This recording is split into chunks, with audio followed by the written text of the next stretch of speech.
దీంట్లో రాజకీయ పరంగా రాజకీయంగా ఎందుకు దేవుణ్ణి దూరంగా ఉంచండి అని కోర్టు మాట్లాడినప్పుడే ఖచ్చితంగా దీంట్లో మార్పు వస్తుంది. అందుకే అర్జెంటుగా సిట్ ఆపేసింది. అర్జెంటుగా ద్వారకా తిరుమలరావు గారు వెళ్ళి ఎందుకు ఆపేశారు?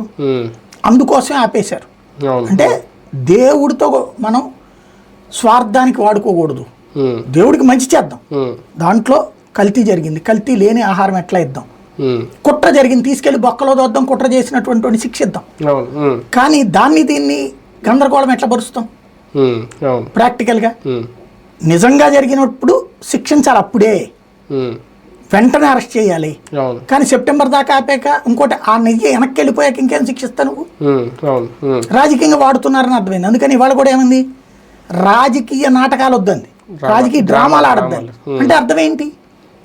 వీళ్ళు రాజకీయంగా వాడుకుంటున్నారు దేవుణ్ణి అనే విషయం కోర్టు నమ్ముతోంది. అంటే ఇద్దరు వాదనలు, ఇట్లా ఉద్దర వాదనలు వీళ్ళ వాదనలు విన్న తర్వాత, ఆ రిపోర్ట్లు చూసిన తర్వాత కంప్లీట్గా ఆంధ్రప్రదేశ్లో ఒక అతిపెద్ద రాజకీయ డ్రామాకి తెరతీసింది ఈ వివాదం అని సుప్రీంకోర్టు అర్థం చేసుకుందా? ఒకవేళ అర్థం చేసుకుంటే మళ్ళీ కొత్తగా సిట్ ఏమని ఎందుకు చెప్పింది అనేది? దాంట్లో లడ్డూ మీద ప్రజలకు ఒక అపనమ్మకాన్ని కలిగించారు.